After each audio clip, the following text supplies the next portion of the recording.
Bonjour à tous, bienvenue à cette présentation sur Solar Impulse. Alors Solar Impulse est peut-être aussi l'envers du décor et en particulier ce qui concerne les mathématiques et l'utilisation du big data pour faire voler cet avion. Alors je suis Christophe Bézot, je suis mathématicien, je dirige une activité de data science et complex modeling chez Altran. J'ai travaillé sur ce projet pendant 13 ans. Alors 13 ans, c'est peut-être plus un projet, c'est même carrément une grande aventure. J'ai le plaisir de partager avec vous aujourd'hui la présentation de cette aventure et également de partager avec vous une belle idée. L'idée que en faisant des mathématiques un petit peu différemment, on peut repousser les limites et aller au-delà de ce qui est conventionnellement visible, pour faire réussir des projets très challengeants, des projets à haute valeur ajoutée, on va dire. Donc Solar Impulse, c'est l'un des projets les plus emblématiques que j'ai mené chez Altran. Donc j'ai mené à peu près 150 projets et celui-ci est vraiment illustratif de ce que je voudrais vous faire découvrir et partager avec vous. Quelques rappels sur l'ambition de Solar Impulse et le fait que c'est un projet difficile. Oui, si on se reprojette en 1999, et peut-être certains d'entre vous connaissent cette image, c'est celle du Breitling Orbiter 3, dans lequel Bertrand Piccard et Brian Jones réussissent finalement un premier tour du monde sans escale. Et en se posant, Bertrand Piccard, donc à gauche, et Brian Jones constatent qu'il ne reste que 40 kg de kérosène, de gaz, pour chauffer l'enveloppe. Alors certains d'entre vous distinguent peut-être les bouteilles de gaz à gauche et à droite. Et sur la bouteille de droite, on voit un petit peu de condensation. C'est ce qui représente le gaz restant dans la bouteille. Donc vraiment peu. Et Bertrand Piccard se dit, peut-on faire la même chose? Peut-on voler autour du monde sans utiliser de carburant fossile? L'idée de l'énergie solaire vient assez vite et, à dire vrai, l'histoire de l'aviation à énergie solaire n'est pas très nouvelle, ou l'idée de voler énergie solaire n'est pas très nouvelle en elle-même. Sur ce timeline, vous avez quelques jalons principaux. En 1980, le fameux Solar Challenger, 2,5 kW de puissance et la capacité à voler seulement 2 heures avant midi heure solaire, 2 heures après. Le Solar One de Gunther Rochelt fait un petit peu mieux en 83, etc. Le Sunseeker, Icar 2 en 96, 81, 96, 15 ans d'écart et peu de gains de performance finalement. Jusqu'à Helios, le prototype de la NASA, il n'y a pas de pilote. Helios est un certain succès jusqu'à ce jour de juin 2003 où il se désintègre en vol au-dessus de Hawaï, montrant combien finalement la technologie et le principe du vol perpétuel à l'énergie solaire est fragile. Alors, quelle est la clé du vol à l'énergie solaire? Eh bien, la clé, c'est l'énergie. L'énergie qui est disponible, eh bien, cette énergie est relativement faible. C'est la clé de tout parce que on constate sur ce graphique la différence entre ce qui est théoriquement utilisable, donc 250 watts par mètre carré collecté au niveau de l'aile, et puis il y a les pertes atmosphériques, il y a la perte de rendement de cellules solaires, il y a le moteur, il y a les câbles, il y a l'énergie mécanique qui est apportée par une hélice et qui va diminuer l'énergie de propulsion finalement disponible. Il reste 30 watts par mètre carré. Donc 1 mètre carré de cellules solaires permet de maintenir allumée pendant 24 heures une petite ampoule de 30 watts, une lampe de chevet. C'est très peu et le remplacement du pétrole par l'énergie électrique est quand même très difficile, comme le montre ce graphique. 1 kg de fuel apporte autant d'énergie que 35 kg de batterie lithium-ion ou 300 kg de batterie au plomb.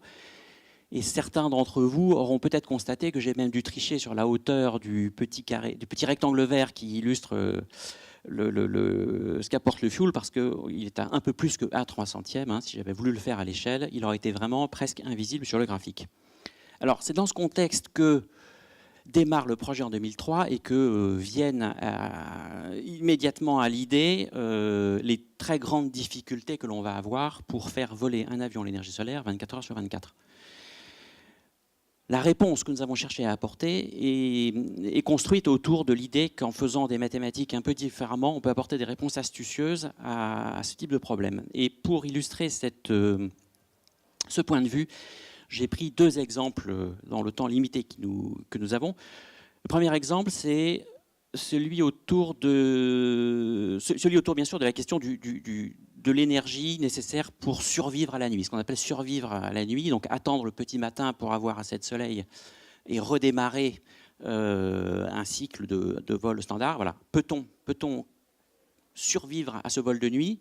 Les experts en 2003 concluent que c'est non, parce que le bilan énergétique est négatif et que donc l'avion doit se crasher avant le lever du soleil.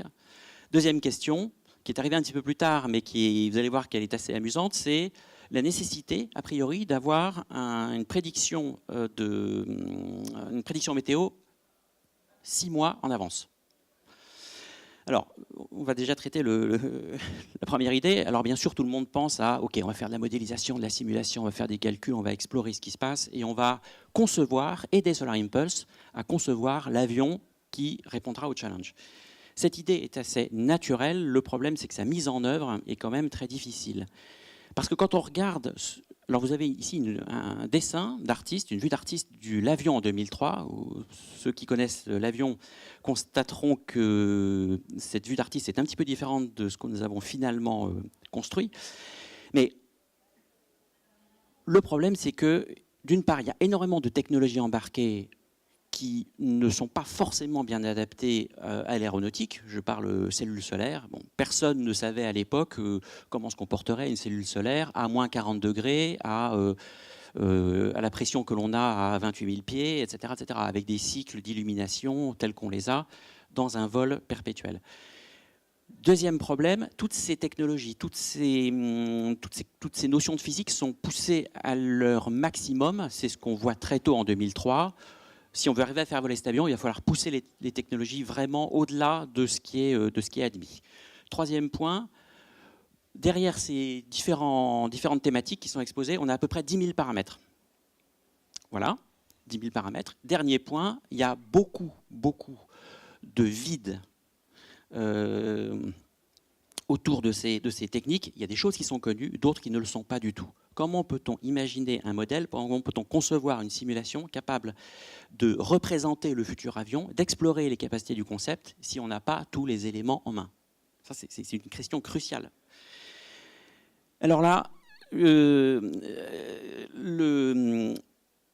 juste pour finir sur la conclusion de cette vision-là, c'est qu'il faut 5 ans pour construire une simulation capable d'explorer le concept. Ça, c'est la vision standard que les experts avaient à cette époque-là. 5 ans, moi j'ai dit à Solar Impulse, André Borschberg et Bertrand Piccard, 5 ans c'est beaucoup trop.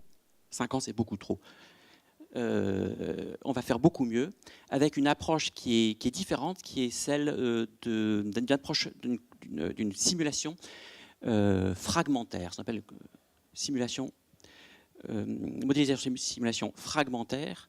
L'idée étant que lorsqu'on explore un problème, bien sûr, on a envie de savoir très vite toutes les conséquences, toutes les contraintes, tous les paramètres clés qu'il va falloir maîtriser pour aboutir à la solution. Mais évidemment, lorsqu'on a énormément d'informations manquantes, on n'est pas capable. On n'est pas capable de modéliser, on n'est pas capable de construire une simulation, on n'est pas capable d'avoir ce retour chiffré qui va permettre de guider l'ingénierie vers les meilleurs choix techniques. Les petits points bleus, les pastilles bleues représentent ce qui est connu à un certain moment. La connaissance technologique à un certain moment. Et l'entourage, c'est vert normalement, c'est ce que j'appelle la mer de l'océan d'incertitude. Et finalement, la réussite du projet, la réussite qui consisterait à pouvoir apporter des réponses argumentées, rationnelles, chiffrées pour maîtriser le projet, eh bien il faudrait arriver à contrôler tous ces éléments-là. L'idée de l'approche fragmentaire est d'introduire des variables de contrôle qui sont mathématiquement déterminées par une approche qui est de l'analyse de complexité. Et ces variables de contrôle n'ont pas réellement de sens physique. Par contre, ils ont un sens mathématique.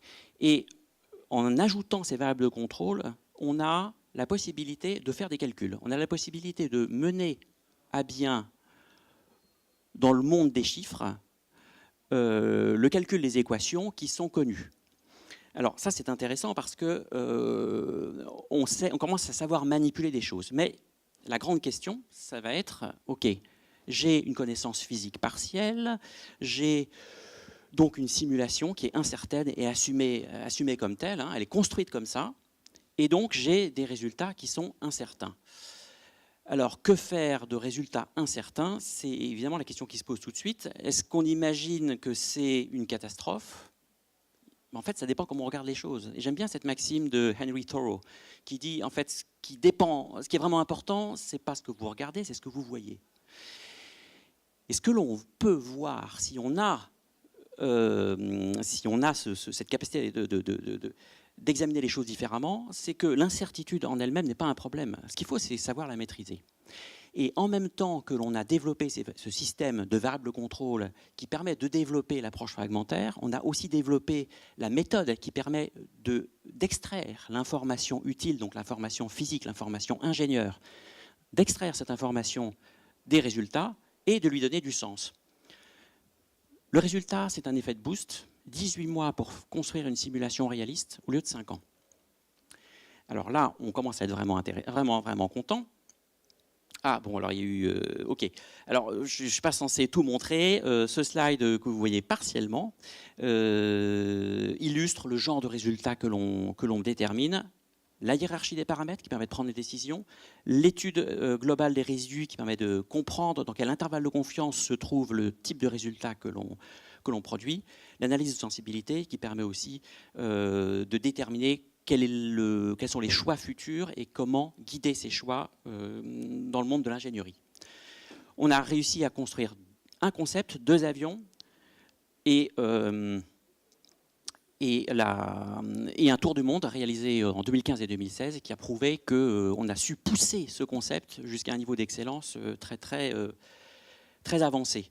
La motorisation moyenne d'un scooter, l'envergure d'un A340, voire d'un A380 pour le deuxième avion, 72 mètres d'envergure, et le poids d'un gros véhicule.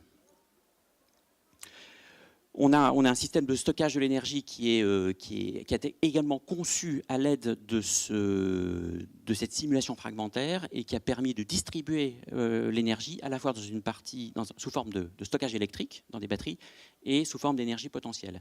Donc tout ça c'est contrôlé par simulation et ces outils de calcul sont également utilisés pendant les vols pour réaliser la mission en elle-même et assurer la sécurité du pilote. Deuxième gros challenge qui est assez amusant, c'est la nécessité d'une prédiction 6 mois à l'avance. Alors, prédiction météo 6 mois à l'avance. Ça, c'est une demande des autorités fédérales de l'aviation américaine qui, apprenant que l'on veut traverser les États-Unis d'ouest en est en 2013, nous disent, en janvier, eh bien, donnez-nous le plan de vol. Le plan de vol pour un avion solaire qui doit se nourrir d'énergie solaire et qui est très sensible aux conditions météo, 6 mois à l'avance. Alors là, tout le monde a commencé à se dire que c'était juste impossible. Alors, impossible... Non, il y a un problème de titre, mais ce n'est pas grave. Impossible partiellement. Si on examine les données que l'on a, alors on a déjà des vents plus ou moins favorables pour traverser les États-Unis d'ouest en est. Alors, 83% des vents entre le 1er mai et le 31 juillet se situent dans la partie nord des États-Unis. Okay. Malheureusement, les jours d'ensoleillement sont majoritairement quand même dans la partie sud. Donc là, on commence à comprendre qu'il va falloir un petit peu travailler pour essayer d'optimiser quelque chose et de fournir aux autorités un plan de vol réaliste. Alors, à ces deux problèmes s'ajoute d'une part la nécessité de faire la traversée en 6, 7, peut-être 8 étapes. Donc on ne parle pas d'un seul vol réussi pour lequel une bonne prévision pourrait permettre de rejoindre la côte est. Il va falloir plusieurs étapes. Et le deuxième point, c'est que quand on regarde comment la météo se distribue au-dessus des États-Unis, en fait, vous avez 6 systèmes météo, ce qu'on appelle les systèmes météo, qui cohabitent, 3 au nord, 3 au sud, et qui déterminent l'état plus ou moins stable de la météo sur le continent. Alors ces 6 systèmes météo sont en étroite interaction. Et lorsque vous demandez à un météorologue comment est-ce qu'on peut faire pour déterminer le temps à Dallas, si on connaît le temps au Nouveau-Mexique, dans l'Oklahoma et un petit peu ailleurs, à la frontière mexicaine par exemple, eh bien, il va vous répondre, mais c'est juste impossible. C'est juste impossible. On a besoin de la météo locale. On a besoin de faire des calculs localement. C'est juste impossible. Alors, sur la base de cette idée, et parce qu'il fallait absolument répondre, c'est l'intérêt des contraintes. Hein. Quand on a des grosses contraintes, on se creuse vraiment la tête pour imaginer des choses qui sortent complètement de l'ordinaire. Eh bien, sur la base de cette contrainte, on a imaginé un système de calcul qui est ce qu'on a appelé un long-term stochastic optimizer, un optimiseur stochastique long terme, qui est capable de traiter les données météo et de donner du sens à cette question de j'ai besoin d'avoir une prévision météo 6 mois à l'avance. Alors, le système traite des gigantesques bases de données, évidemment des pétaoctets de données. On a une très très grosse puissance de calcul pour extraire de ce big data des signaux faibles, extraire une information qui donne du sens, hein, qui permet de reconstituer quelles seraient les probabilités de vol de l'avion.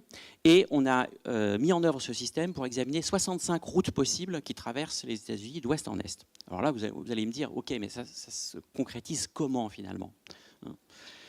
Alors, on est très au-delà d'une approche statistique standard. Comme vous savez, les statistiques en météo, ça ne fonctionne pas.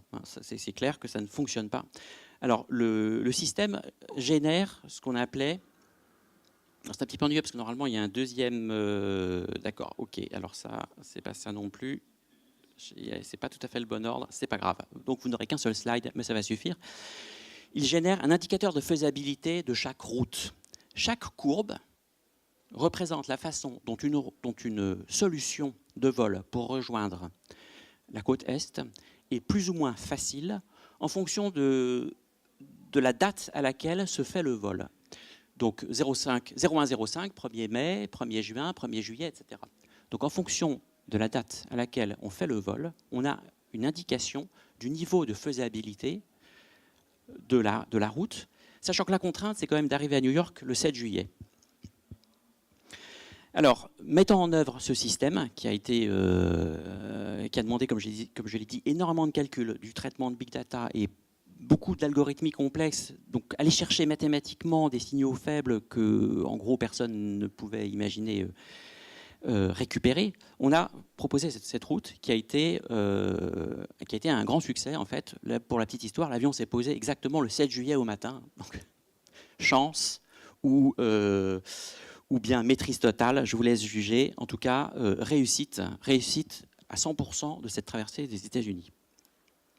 C'est la même idée qui a été utilisée pour déterminer les meilleures routes de traversée océanique. Alors vous allez me dire, traversée océanique, c'est différent parce que j'ai pas d'escale.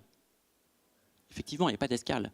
Mais quand vous vous imaginez qu'à chaque lever de soleil, tout est remis à zéro, en termes d'énergie notamment, eh bien, on peut transposer le problème avec l'idée d'une escale et finalement utiliser ce long-term stochastic optimizer avec ces données pour élaborer la meilleure route. Alors, en conclusion, et puisque le temps nous presse, 2 choses. La première, c'est la mise en œuvre de ce type d'approche. Alors, j'ai donné 2 exemples. Je réfléchissais ce matin, je pense qu'il y en a eu une bonne trentaine.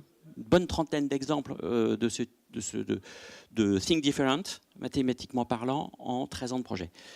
2 exemples qui montrent combien ce type d'approche peut apporter à un projet hautement exigeant et hautement challengeant.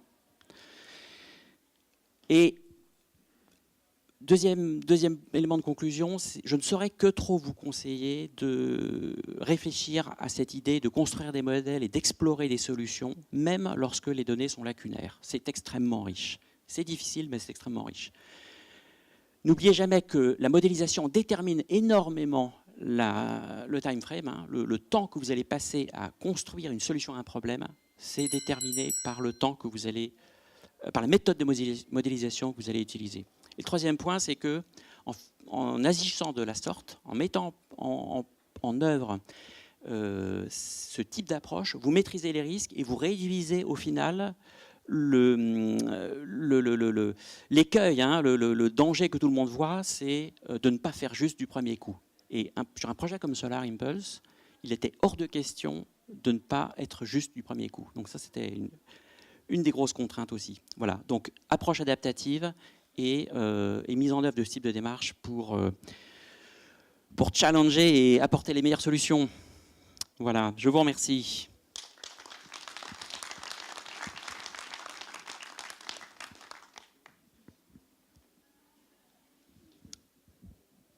Voilà, si vous avez des questions, c'est le moment. Sinon, je serai là encore quelques instants pour avoir le plaisir de débriefer sur ces quelques slides.